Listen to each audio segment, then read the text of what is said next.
Earth stopped being polite, humanity finally showed the galaxy what war really means. Part 1, The Last Diplomatic Communique. I was holding a cold cup of coffee when the first report came in. 40,000 people. Gone. Not in a battle, not in a skirmish over a trade route. Gone because the Valkyrie hegemony decided to make a point. My name is Son Adeyemi. I have been Earth's ambassador to the Galactic Council for 11 years. In those 11 years, I have sat across the table from species that breathe methane, species that communicate through color changes in their skin, and species so old that they watched our sun ignite from a comfortable distance. I have smiled at every single one of them. I have nodded. I have agreed. I have apologized on behalf of humanity more times than I can count. I stopped counting after Ganymede. The station had been operational for 19 years. It was not a military installation. It was a science and civilian transit hub sitting in orbit around Jupiter's largest moon. 40,000 people lived and worked there, and on a Tuesday morning, a Valkyrie Punisher fleet dropped out of faster-than-light travel and reduced the entire structure to floating debris in under 4 minutes. The reason given in their official transmission was boundary encroachment. A human survey drone had drifted 11 kilometers into a disputed mineral zone 3 months earlier. 11 kilometers. The drone had been recalled the same day. They burned 40,000 people alive for 11 kilometers and a 3-month-old mistake that had already been corrected.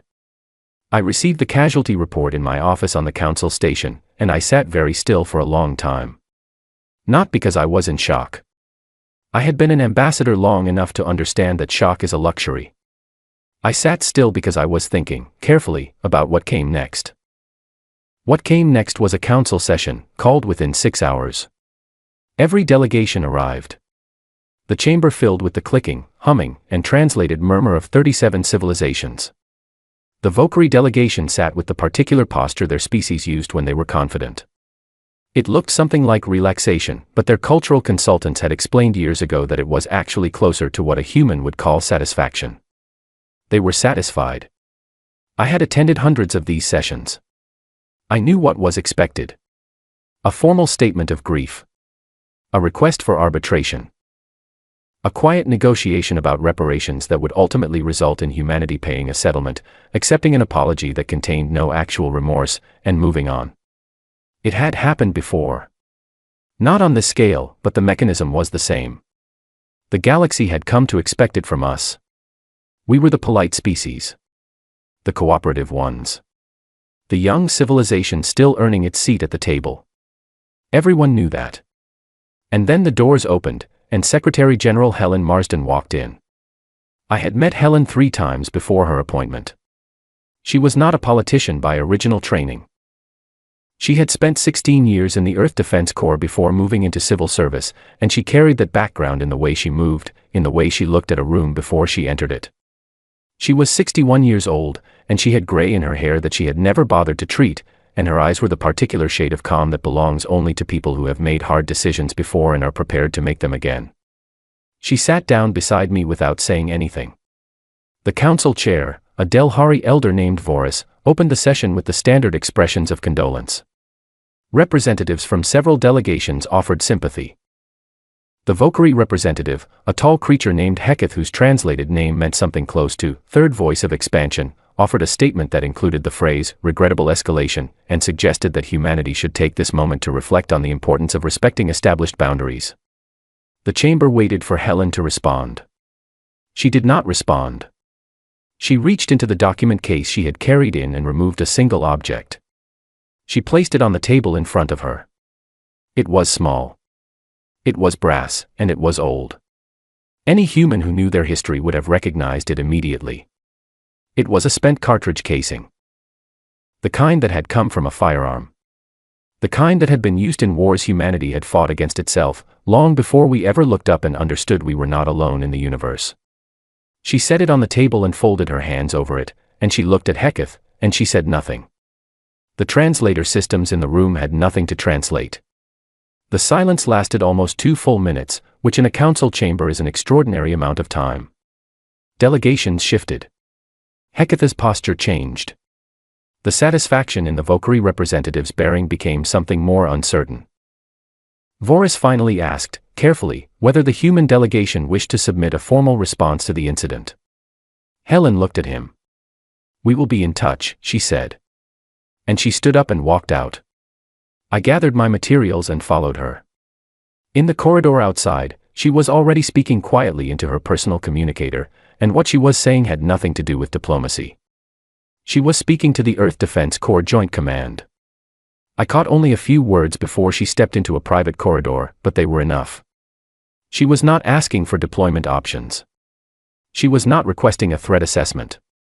She was asking how long it would take to move people.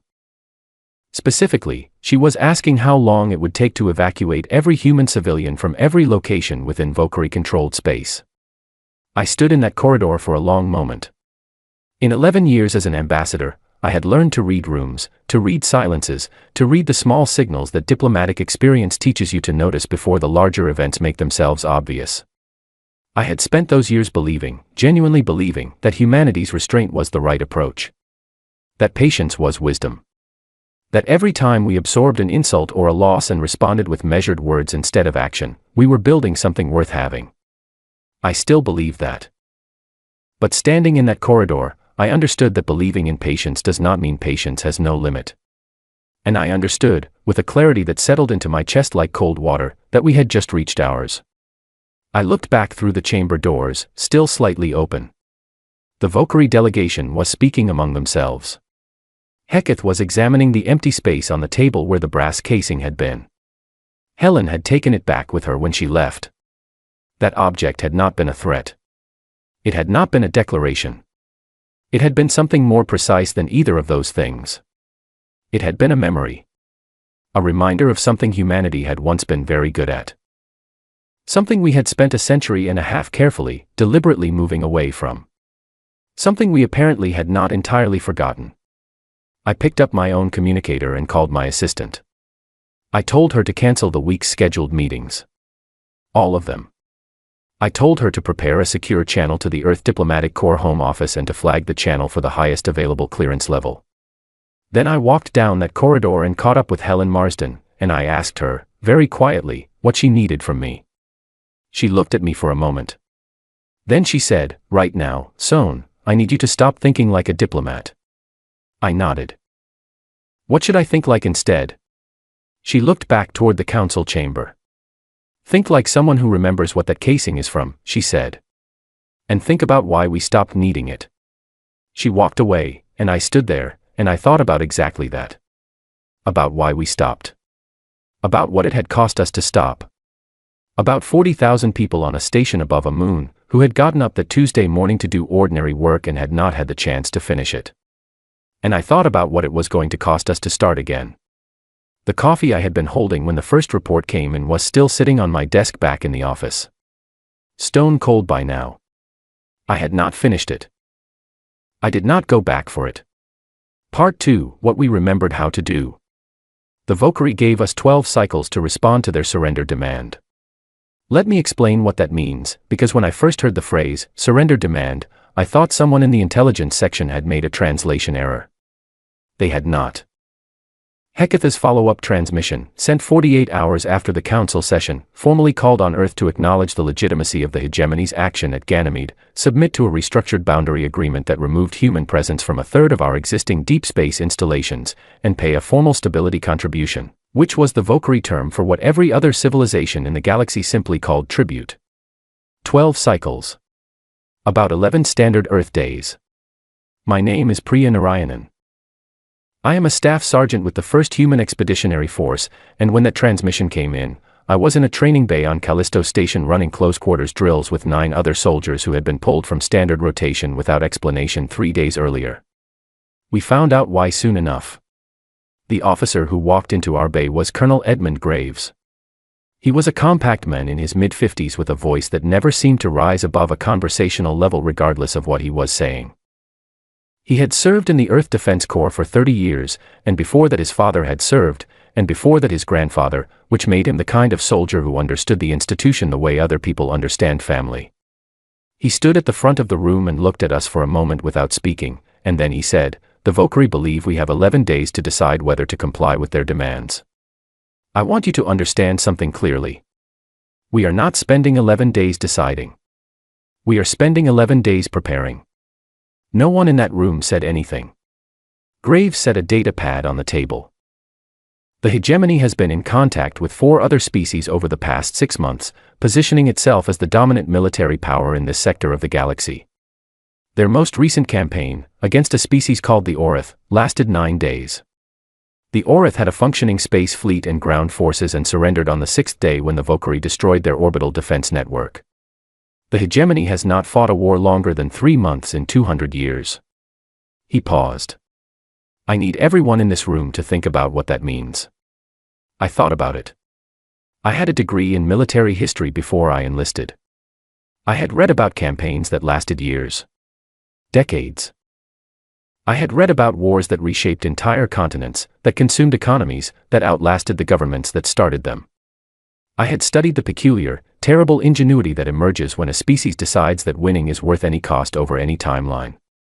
None of the other civilizations in the galaxy had that history. Not like we did. We had spent the last century and a half trying to leave it behind. The Unification Accords of 2089 had ended the last major armed conflict between human nations. After that, Earth's military doctrine shifted to defense, peacekeeping, and protection of civilian infrastructure.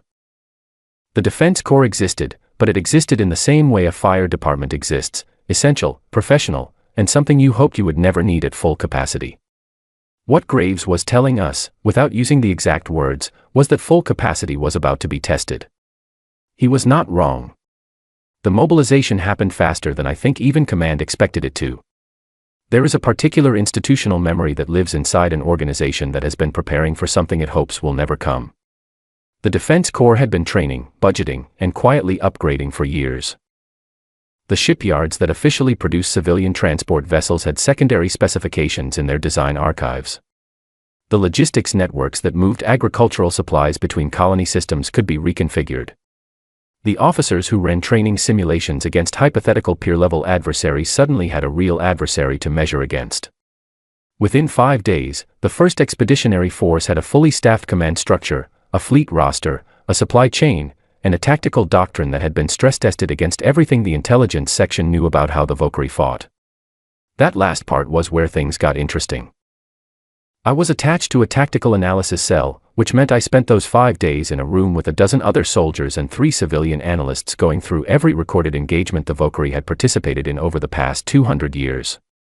We had access to sensor data, translated after-action reports, and the observations of neutral party observers who had been present at various hegemony military actions. What we found was a picture of a civilization that was genuinely, formidably dangerous by any standard the galaxy had previously applied. And genuinely, completely unprepared for what it was about to face. The Valkyrie fought with ritual structure. Their engagements had a formal architecture, almost ceremonial. They opened with a display of force intended to demonstrate capability. They then engaged in what translated as the test, a period of direct combat meant to establish which side held the advantage. If one side demonstrated clear superiority during the test, the other was expected to acknowledge it and negotiate. If both sides were comparable, the engagement continued until one reached a threshold of loss that, in Valkyrie doctrine, was defined as the point at which continuing no longer honored the warriors involved. That threshold was around 30% casualties for a standard fleet engagement. 30%. Then you stopped and you talked. Our tactical analysts went quiet when they confirmed that number. One of the civilian researchers, a woman named Caroline Webb who had spent 15 years studying Valkyrie culture, set down her data pad and looked at the ceiling for a long moment. Then she looked at the rest of us and said, "They have never fought anyone who would keep going past 30%. No one in the room had a cheerful response to that. Because she was right. And the reason she was right was sitting in the history files we had all grown up studying. Humans had fought wars where armies continued at 50% losses. 60. Where entire units kept advancing because the objective required it, because the people behind them needed it, because stopping was a worse outcome than continuing. We had fought wars of attrition that lasted years, grinding down not just military capacity but industrial capacity and economic capacity until one side simply had nothing left to spend. We had not done any of that in a very long time. And we had been grateful for that. But the knowledge had not gone anywhere. The doctrine was in the archives. The training was in the curriculum. The understanding of how to plan for a long campaign, how to protect supply lines, how to maintain morale over months and years rather than days, how to fight smart when fighting hard was the only option, was all still there, preserved in institutions and manuals and the professional memory of a corps that had never stopped preparing even as it hoped not to be needed. The first engagement came on the 9th day, at a transit corridor near the edge of the Kepler system. I was not in the primary strike element. I was aboard a support vessel with the tactical analysis cell, monitoring the engagement in real time. What I watched over the next 4 hours was not what I expected. I expected it to be frightening. I expected it to feel enormous and chaotic. Instead, it felt precise. The Valkyrie fleet arrived with their standard display of force, a wide spread of vessels in a formation designed to look overwhelming. Our fleet responded not by mirroring the formation but by ignoring it entirely. While the Valkyrie display was still resolving, our electronic warfare units were already disrupting their communications across 3 frequency ranges simultaneously. Our strike elements were not where the Valkyrie targeting systems expected them to be.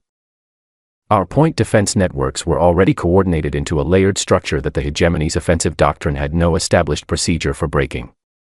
The Valkyrie had expected the display to prompt negotiation. When it did not, they entered the test phase, expecting a conventional exchange of fire that would establish relative strength. We did not give them a conventional exchange. We gave them 6 simultaneous vectors of attack, adaptive fire distribution that responded to their movements faster than their command structure could issue counterorders, and an absolutely unrelenting pressure that did not pause when they shifted formation and did not ease when they took losses. At 22% casualties, their fleet began signaling what our translators identified as requests for negotiation. Colonel Graves, watching from the command vessel, did not respond to the signals. Not because he was being cruel. Because the tactical window required maintaining pressure, and because our orders were specific, the engagement ends when the threat is neutralized, not when the opponent decides they have had enough. At 31%, the Valkyrie fleet broke formation. I watched their ships scatter across my display, accelerating toward jump distance, and I noticed that the tactical cell around me had gone very quiet. Not triumphant. Not relieved. Just quiet. One of the analysts, a young man named Oliver Crane, was looking at the casualty feed from our own fleet. We had taken serious damage. Several vessels were heavily compromised.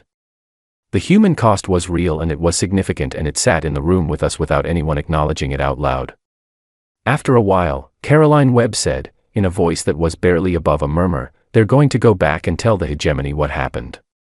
"Yes," Graves said, from the speaker in the corner of the room. He had been listening. "What do you think the hegemony will do?" she asked. There was a pause. Then Graves said, "They're going to ask their xenologists what our ceiling is. How much we're willing to take before we stop." Another pause. "What are they going to find out?" Caroline asked. Graves did not answer that question. He did not need to. We were all sitting with the same history files, the same records of centuries of human conflict, the same knowledge of what our species had demonstrated, across generations and across every possible adversary, about where our ceiling actually was. We sat with that knowledge, and we were proud of it, and we were troubled by it, and we were both of those things at the same time. Outside, in the dark between stars, the remnants of the Valkyrie fleet were running for home. And somewhere in the wreckage of that corridor, the message they carried back was already forming itself into the only honest answer to the question the hegemony was about to ask their scholars. We did not have a ceiling. Not one the Valkyrie had ever encountered before. Not one the galaxy had ever needed to account for. That was the thing they had never understood about us. That was the thing they were about to learn. Part 3, No Ceiling on Escalation. For months into the war, the Valkyrie deployed the Sunbreakers. I had read about them in the intelligence briefings. Every fleet commander had. The Sunbreakers were the hegemony's ultimate instrument of force projection, siege platforms the size of small moons, carrying weapons that worked by amplifying gravitational stress on a planetary body until the surface experienced cascading seismic events. They had been used twice in recorded galactic history. Once against a resistant colony species 300 years ago. Once in a territorial dispute with a rival power that ended the dispute permanently. The Valkyrie deployed 4 of them to the edge of the Proxima system, where 2 of our colony stations and a significant civilian population were located. My name is Yuki Tanaka.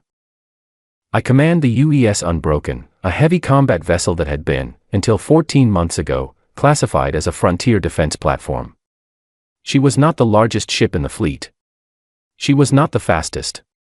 But her crew had been together for 6 years, and there is something about a crew that has been together for 6 years that does not translate into any specification document. When I received the order to intercept the Sunbreaker deployment, I had already seen the tactical assessment. For platforms, each requiring a sustained coordinated strike across at least 7 distinct structural points to compromise. Our task force had 12 vessels. The math was not comfortable.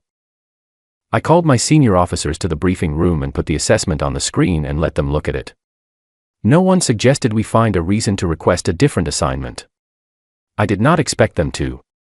I told them what I knew about the Sunbreakers, what the analysts had determined about their weaknesses, and what I thought our approach needed to be.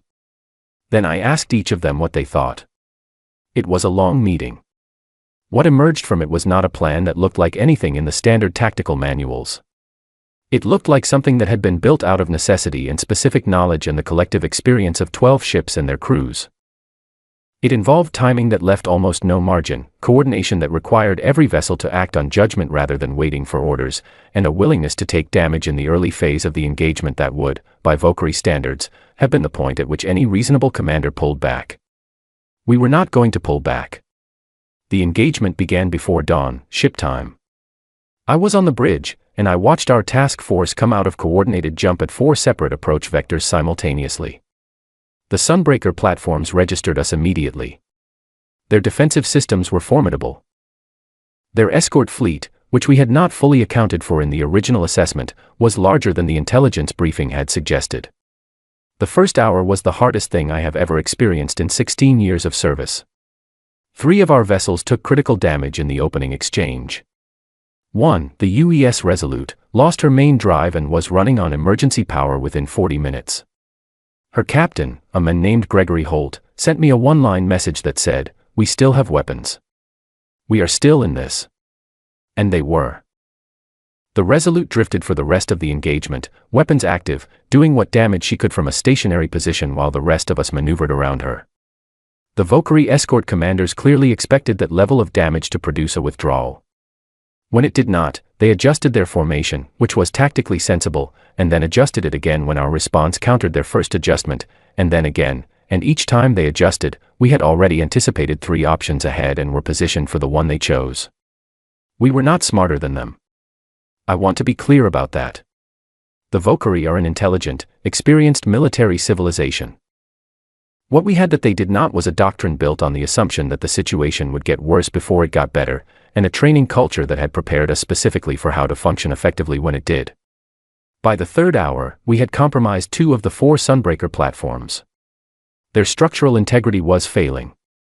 The escort fleet, which had taken significant losses, pulled back to defensive positions around the 2 remaining platforms rather than continuing offensive engagement.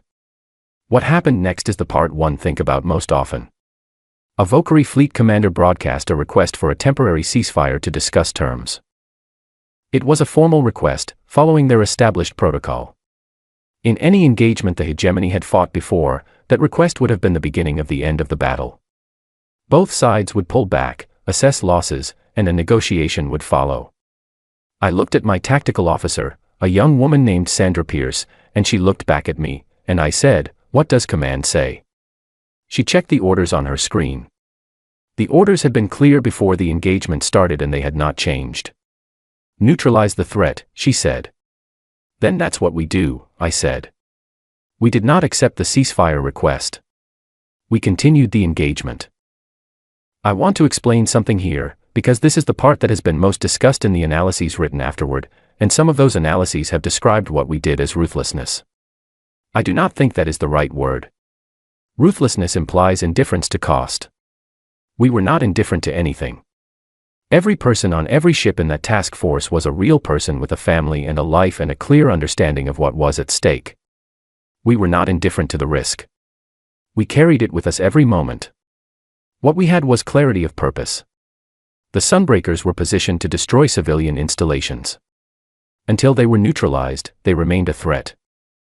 A ceasefire at that moment, without resolution, without a guarantee that those platforms could not be repaired and repositioned, would have meant the threat continued. The people in the Proxima system stations were counting on the threat not continuing. That was the calculation. It was not comfortable. It was correct. By the 4th hour, all 4 Sunbreaker platforms were out of operation. The escort fleet had retreated to jump distance. The UES Resolute was being towed by 2 of our support vessels, and Gregory Holt sent me another message that said only, "Told you." In the aftermath, as our ships made emergency repairs and our medical teams worked through the casualty lists, a captured Valkyrie officer was brought to my ship for the initial interview that was standard in those situations. His name, as best our translators could manage, was Verrath. He was a senior tactical officer, calm in the way that people are calm when they have accepted a situation they cannot change. We sat across a table from each other with a translator unit between us, and he looked at me with the large, amber-colored eyes that Valkyrie possessed, and he said something that I had not expected. He asked me why we had not stopped. Not why we had not accepted the ceasefire. Not a tactical question. A genuine, almost philosophical question. He said, in translation, "At what point does honor require you to yield? Your ships were damaged. Your casualties were significant. The terms we offered were reasonable. Why did you continue?" I thought about how to answer that. "Because the people in those stations needed us to continue," I said. He processed that.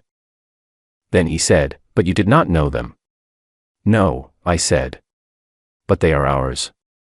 He was quiet for a long time after that. Then he said, "That is the thing we did not understand about you. We did not know that a species could feel that way about strangers." I did not know what to say to that. I still do not, really. It seemed to me like something obvious, something that should not require explanation. But sitting across from him, I understood that it genuinely did not compute within the framework of how the hegemony understood loyalty and obligation and the structure of a civilization. They fought for honor. They fought for advantage. They fought within a set of rules that everyone understood and that everyone followed, because the rules made the outcomes predictable. We fought for the people in the stations. For the people we had never met. For the abstract, stubborn, deeply human idea that they counted, that their lives mattered, that the distance between us and them was not relevant because they were ours and we were responsible. Verrath was transferred to a formal detention facility 2 days later, and I never spoke to him again. But I have thought about that conversation many times since. Somewhere in the galaxy, 3 neutral civilizations were watching the reports of the Proxima engagement and sending urgent messages to each other. We had intelligence on 2 of those messages. Both of them said approximately the same thing: this is not going the way anyone expected it to go, and someone needs to intervene before it goes further. They were right that it was not going the way anyone expected. They were wrong that intervention was the answer. At least, not yet. Not until the hegemony understood what had happened. Not until they were ready to sit at a table and have a conversation that started with an honest accounting of 40,000 people on a Tuesday morning and what those lives had been worth. In the Proxima system, the stations remained standing. The people who had gotten up that morning and gone about their work got to go home that evening. In my log, I wrote, "Task Force casualties, significant. Objective achieved. Crew performed beyond any standard I could have asked of them. The Resolute is going to need 6 months in a repair bay." Then I closed the log and went to speak to my crew. Because that is also something humans do. After the thing is done, we go and we sit with the people who did it with us, and we do not pretend it was easy, and we do not perform emotions we do not feel, and we do not leave anyone to sit alone with what they are carrying. That, too, is something the galaxy apparently found unusual about us. I found that the saddest thing of all. Part 4, The Silence Before the Last Strike. The hegemony's home system had been surrounded for 11 days when I finally sat across from the hegemon herself. I want to tell you what that room looked like. It was a Valkyrie diplomatic chamber aboard a neutral station that 3 species had jointly offered for the purpose of what everyone was carefully calling preliminary discussions. The walls were a deep reddish-brown, the color of the soil of the Valkyrie home planet, which was a deliberate choice. The lighting was warm and low. There were no windows. At one end of a long oval table sat the hegemon, whose name translated as something close to "she who holds the shape of the future," and who was accompanied by 4 advisors and 2 military commanders, both of whom looked as though they had not slept properly in weeks. I did not sit down immediately. I set my materials on the table and stood for a moment and looked at the room, the way I had been trained to look at rooms, cataloging what was present and what it meant. My name is Amara Osei. I am a doctor, originally. Xenopsychology, specializing in decision-making under stress in non-human cognitive architectures. I had spent 14 years studying how alien minds process threat, loss, and consequence. I had published work on vocarie behavioral patterns that, as of 6 months ago, was considered moderately interesting academic material. Now it was required reading for every senior officer in the fleet. The reason I was in that room was simple and also complicated. The simple version: Earth's command structure needed to know whether the hegemony leadership genuinely understood what had happened over the past 8 months, or whether they were seeking these preliminary discussions as a tactical pause, a way to buy time, recover, and restart the conflict from a stronger position. The complicated version was the same question, but it carried a weight that I felt in my chest every morning when I reviewed the situation reports. Because if the answer was that they did not genuinely understand, if the answer was that this was a pause and not a surrender of intent, then the decision that followed would fall to people far above my level, and the options on the table for those people were not options anyone should have to choose between. I sat down. The hegemon looked at me. Her eyes were the deep amber of her species, and they were steady, and there was in them an intelligence that I had expected and a tiredness that I had not. We began with the formalities that diplomatic protocol required. I acknowledged the gesture of agreeing to these discussions. The hegemon acknowledged Earth's willingness to suspend active operations during the discussion window. All of this was language that meant nothing and was required anyway. Then the hegemon said, in the direct style that senior vocarie leadership used when they were not performing for an audience, "I want to understand something. Before we discuss terms or conditions or consequences, I want to understand something about your species." I said, "All right." "We have been fighting for 8 months, she said. In 8 months, you have not once indicated what your conditions for stopping are. Other species, when they have demonstrated clear advantage, use that advantage to define the negotiation. They say, we have shown you what we can do, here is what we require in exchange for not continuing. You have not done that. You have simply continued. I want to know why." I looked at her for a moment. "Because we are not fighting to gain something," I said. "We are fighting because of something that was taken." She understood the distinction. I could see it in the slight adjustment of her posture, which in vocarie body language indicated processing of new information that had implications for existing frameworks. "The station," she said. "The people on the station," I said. "There is a difference." She was quiet. Then she said, "Tell me about the difference." So I did. I told her about how Ganymede Station was not a strategic asset. It was not a military position. It was 40,000 people who had chosen to build their lives on a human installation in deep space, who had trusted that the civilization they were part of would protect them, who had gone to work on a Tuesday morning with the reasonable expectation that Tuesday would be followed by Wednesday. I told her that for humanity, the decision to respond was not primarily about strategic interest or territorial integrity, though those things mattered. It was about what it would mean to be a human civilization that absorbed the loss of 40,000 of its own people and moved on. About what we would become if we decided that the calculation of political cost made silence the better answer. The hegemon listened. Her advisors listened. The 2 military commanders, both of whom I knew from their files had overseen engagements in which human forces had thoroughly dismantled vocarie tactical doctrine, sat with a stillness that read as something close to gravity. "We did not believe you would respond as you did," the hegemon said. "We believed you would respond as you always had before. With formal protest. With requests for arbitration. You had done this many times." "Yes," I said. "Why was this different?" I thought about how to answer that. The true answer was not a single thing. It was layered, the way human history is layered, each era of who we had been pressing up against who we were trying to become. It was not different in kind, I said. It was different in scale. 40,000 people is not an incident that can be processed as an unfortunate event and a boundary dispute. It is a choice. The hegemony made a choice about how much a human life was worth. And we responded to that choice. But you had accepted less before, she said, and she was not being provocative.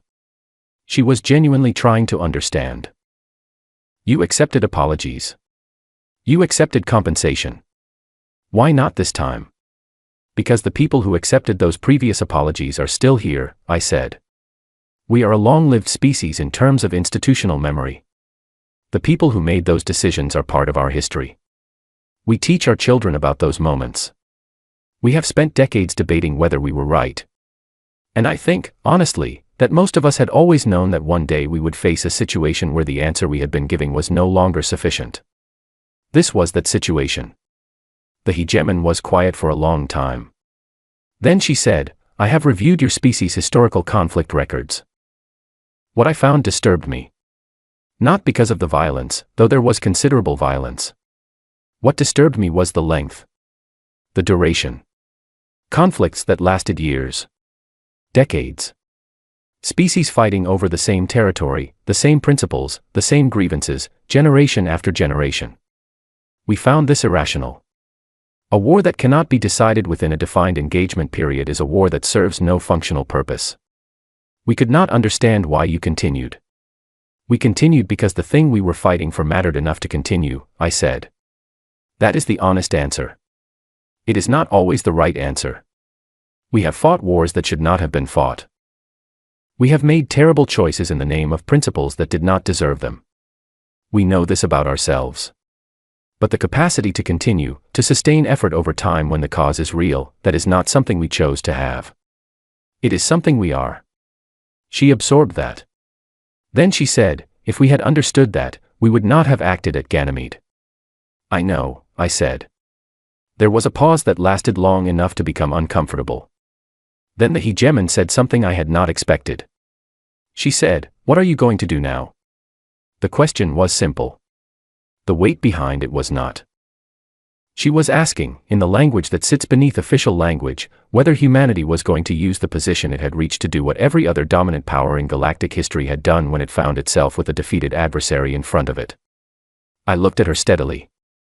That decision belongs to people above my level, I said.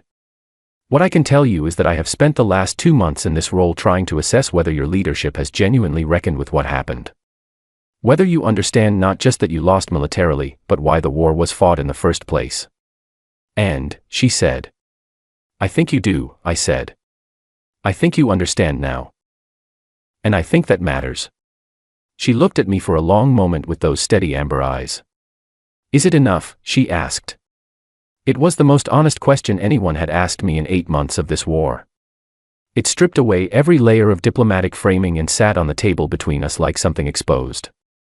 I don't know, I said, because it was the true answer. That is not my decision to make. What I did not tell her, because it was not my place to tell her, was what was happening at the same moment back on Earth. I knew from my briefings. The Secretary General was in closed session with the Joint Command and the Civilian Oversight Council and a room full of people who held, between them, the full weight of what this war had cost and what it had proven humanity was capable of. And in that room, there was a faction that believed the hegemony needed to be made an example of, in the full, unrestricted sense of that phrase. And there was another faction that believed exactly the opposite. And Helen Marsden, who had walked out of a council chamber 8 months ago and set a brass casing on a table and refused to apologize, was sitting in that room and listening to both sides with the same expression she had used in that council chamber, absolute, deliberate stillness. I did not know what she would decide. I transmitted my assessment that night. I wrote that the hegemon's engagement in our session showed evidence of genuine cognitive processing of the war's cause and consequences, not tactical repositioning. I wrote that the Valkyrie leadership appeared to have arrived at an understanding of what had been done and why it had produced the response it had.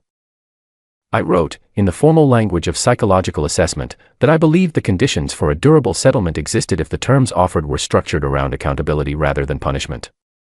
Then I set down my stylus and sat in the quiet of the small room they had given me on the neutral station, and I thought about 40,000 people on a Tuesday morning, and I thought about the soldiers I had met during my months with the fleet, the people who had carried this war in their bodies and their minds, and I thought about what they deserved to see at the end of it. Not revenge. Not a monument to destruction. Something worth the cost. Something that made the cost mean something. I hoped, very much, that the people in that room back on Earth could find it. Part 5, What War Really Means. I walked back into the Galactic Council chamber on a Thursday. It had been 18 months since I had last sat in that room, and the last thing I had done before leaving it was follow Helen Marsden into a corridor and ask what she needed from me. A lot had happened between that Thursday and this one. The kind of things that get written into histories and argued about in universities for centuries. The kind of things you carry differently depending on whether you watched them on a display or were present for them. I had been present for most of them. My name is Son Adeyemi. I am still Earth's ambassador to the Galactic Council, though that title means something different now than it meant 18 months ago. Everything means something different now. The room I walked into, the faces of the delegations watching me take my seat, the particular silence that settled over the chamber when Helen Marsden walked in behind me, all of it was different in the way that things are different when the world on one side of an event cannot be reached from the world on the other.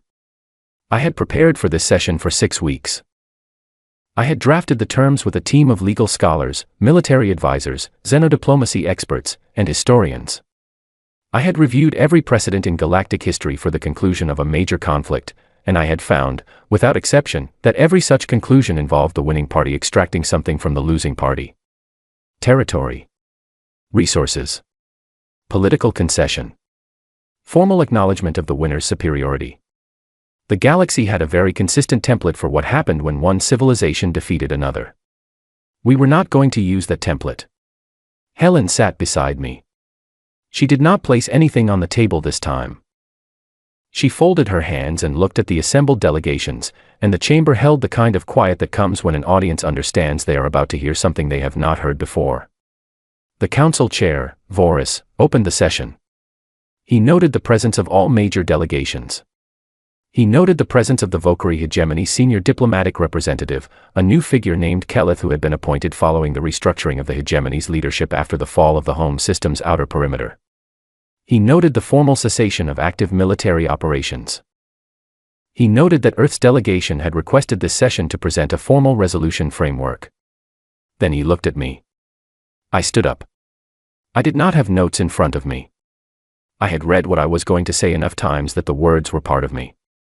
I looked around the room, at 37 delegations, at the Valkyrie representative sitting very still on the far side of the chamber, at the neutral parties who had tried to intervene 4 months ago and had been thanked politely and told to wait, at the smaller species who had never had a voice loud enough to matter in this room and who were watching now with a different kind of attention. 18 months ago, I said, 40,000 human beings were killed in the destruction of Ganymede Station. They were not combatants.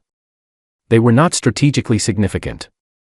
They were people who had chosen to build their lives in deep space and had trusted that the civilization they belonged to would protect them. Their names are on the record. I will not read them here. There are too many of them, and each name deserves more than a ceremonial recitation. What I will say is that this framework, every word of it, exists because of them.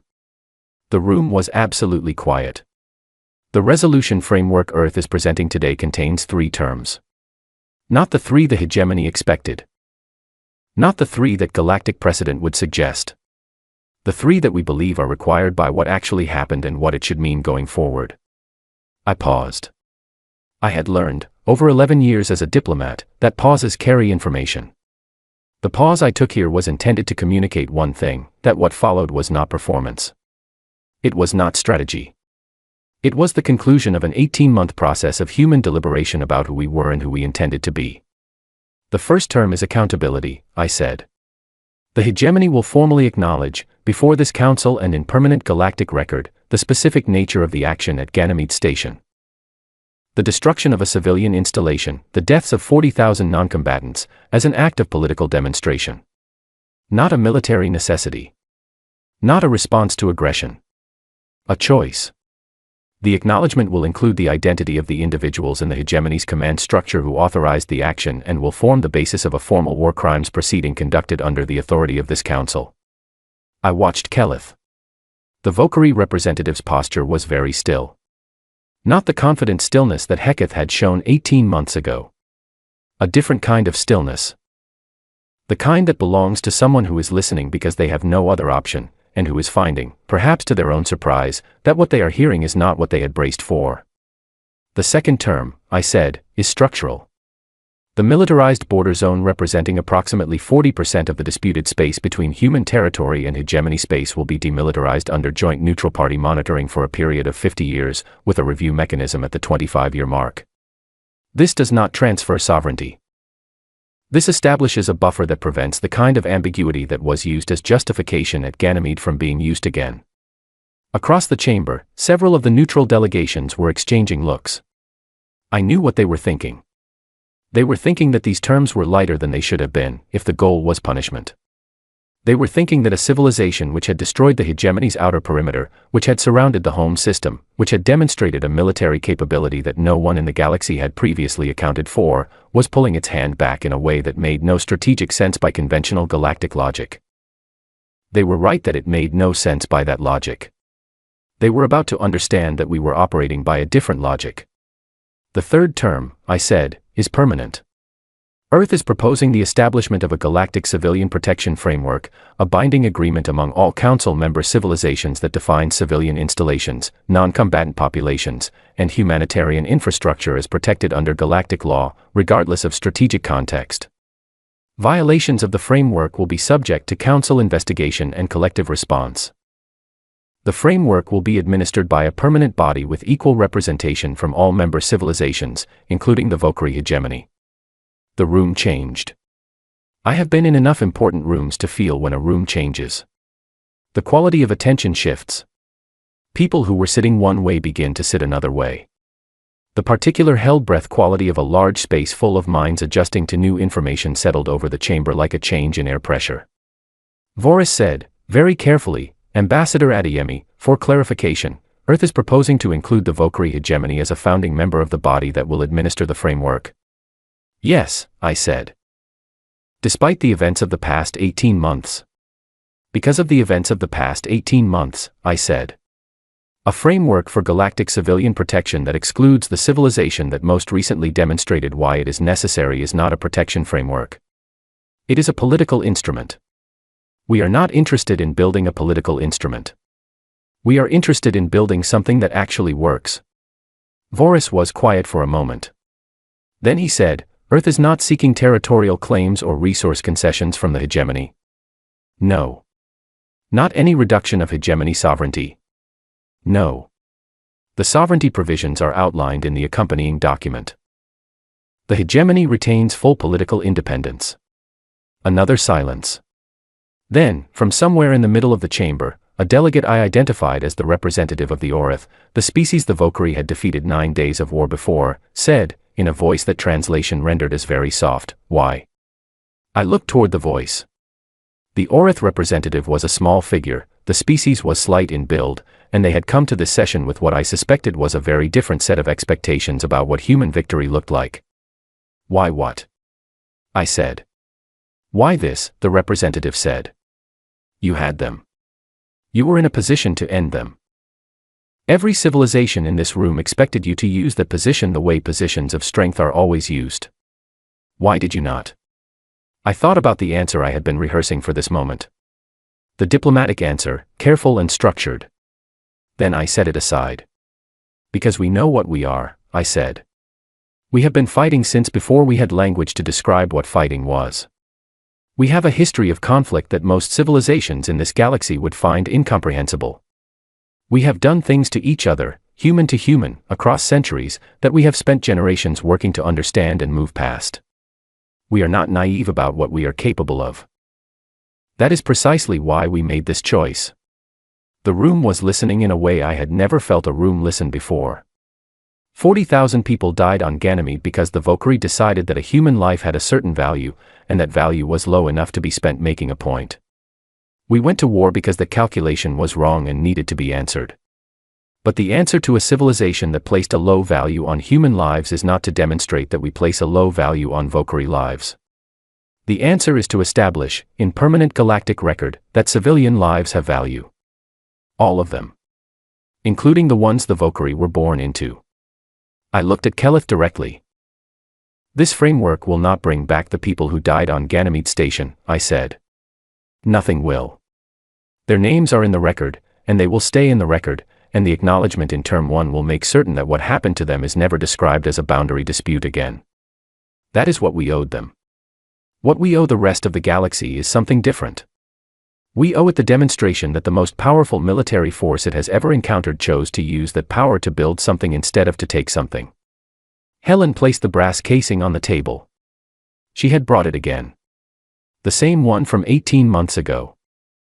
She set it down without ceremony, without explanation, and she looked at the room, and the room looked back at her. It was a small object. Old, slightly tarnished, the kind of artifact that would not look significant to anyone who did not know what it meant. But everyone in that room had access to the same information I had, and by now, most of them had looked up what it was. A cartridge casing. From a firearm. From a war humans had fought against each other, long ago, before we knew the stars were populated. Something we had been. Something we had decided to stop being. Something we had been forced to remember how to be, for 18 months, because someone had given us no other choice. And something we were, in this moment, in this room, choosing to set down again. Keleth spoke for the first time. The Valkyrie representative's voice, through the translator, was measured. The hegemony requires time to review the terms with our full council before providing a formal response. Of course, I said. The review window is 30 days. We will respond within that window, Keleth said. And then, after a pause that carried considerable weight, the terms you have presented are not what we expected. No, I said. They are not. They are not what we deserved, Keleth said, and it was said simply, without drama, the way a person states a fact that they have had time to think through and have arrived at honestly. I did not argue with that. I did not offer reassurance. I said, they are what we chose. There is a difference between what someone deserves and what you decide to give them. We decided to give the galaxy the kind of framework that the people on Ganymede Station would have wanted to exist. People who went to work in the morning and expected a peaceful day.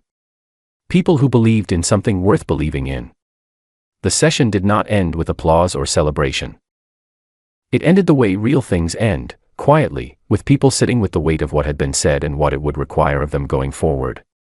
Helen picked up the brass casing and held it for a moment and then handed it to me. I had not expected that. I looked at her. She said, quietly, it should go to Ganymede. Not here. Not in our hands. There. We had begun rebuilding the station 4 months earlier. It was operational at about 60%, with full restoration projected within 2 years. There was a memorial in the center of the new main hall, in a glass case that was not locked because the memorial was not an artifact to be secured, it was a place to be visited, a space where the names on the record became real to the people who walked past them every day. That was where the casing would go. I knew she was right. I walked out of the council chamber with it in my hand, and I thought about the first time I had sat in that room, 11 years ago, young and full of careful optimism and the belief that diplomacy was the highest skill a civilization could practice. I still believe that. But I understood it differently now. Diplomacy is not the absence of strength. It is the choice to use strength in ways that build rather than destroy. It is the hardest choice a powerful civilization can make, because the easier choice is always available, and the people who have earned the right to make the easier choice are always there to argue for it. We had people arguing for the easier choice. We had them in the Joint Command and in the Civilian Council and at every level of the decision-making process. They were not wrong about what we could have done. They were only wrong about what we should do. And in the end, after 6 weeks of deliberation and argument and long, difficult conversations about what kind of civilization we wanted to be on the other side of this, the choice that was made was the one that asked more of us, not less. I took the casing to Ganymede myself, 3 weeks later. The station smelled like new construction, like the particular combination of sealed materials and recycled air and the faint metallic tang that every space installation has before it ages into something more lived in. There were 40,000 names in the memorial wall. Someone had organized them alphabetically, and then, because alphabetical did not feel like the right principle, someone else had reordered them by the section of the station they had worked or lived in, so that they were grouped the way they had actually been grouped, the way communities form in real life, around the spaces and the work and the daily routines that constitute a human existence. I stood in front of the memorial for a long time. The case for the casing was waiting, as I had requested. Simple. Clean. No elaborate framing. A small brass object in a glass case, and below it a card that said only, "We remembered. We chose. We came back."